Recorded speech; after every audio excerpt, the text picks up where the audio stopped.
Welcome back to another episode of Mental Notes with me, Adil, part of the Mentality Group and the Mentality Podcast, to talk to you today about such an important topic, the power of community for our mental health. Many of you will be part of community groups, social circles, you have your tribe, your friendships, but many of us are actually living in isolation.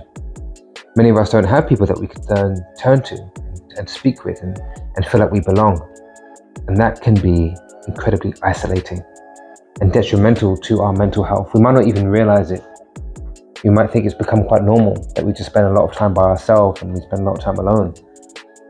But it's a crucial factor, and one of the reasons why we created Brotherhood DXB, which is our community arm for the men of Dubai, is to know that they've got somewhere that they can go, someone that they can speak with, someone that they can connect with, or people that they can connect with to share how they're feeling, to have a laugh, to feel like they have a connection with someone and some people.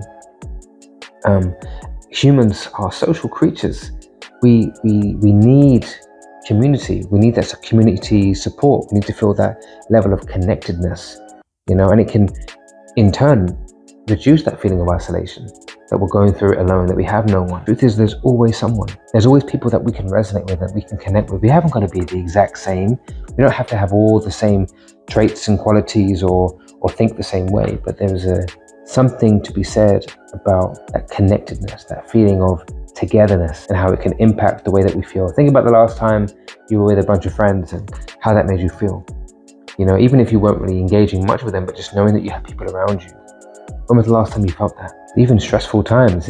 I've had moments where I've expressed that I'm feeling a little bit stressed or anxious, and a friend of mine has just snapped me out of it with a joke, perhaps. That's all I needed.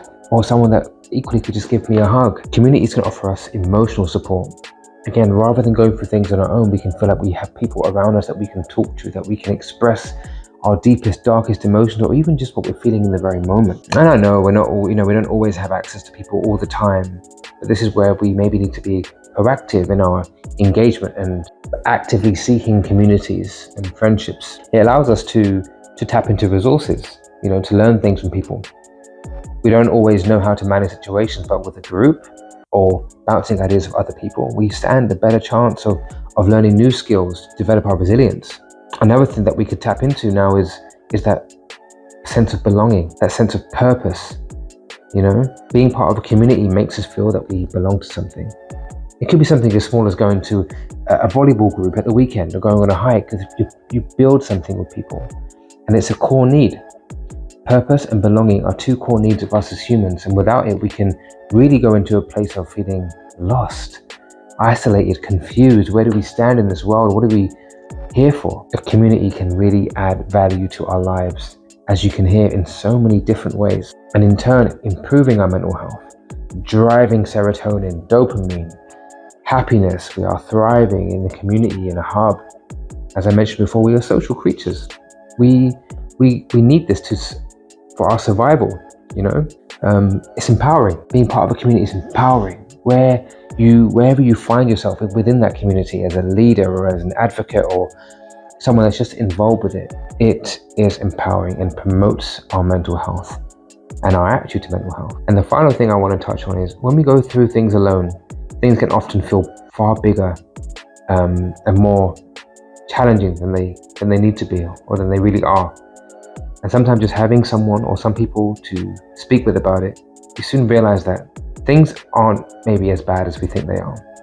And maybe we're not as sad or as alone as we think we are. And that our mental health isn't something to be suppressed or pushed down, or there's a stigma around it, because we're all going through something. They say a problem shared is a problem halved. Maybe there's something in that. So what can you do today to get out there and build a tribe, enhance your communities, grow a community perhaps? How can it have an impact on your mental health? What does it mean for you to be part of a community? And how could you be a community for other people?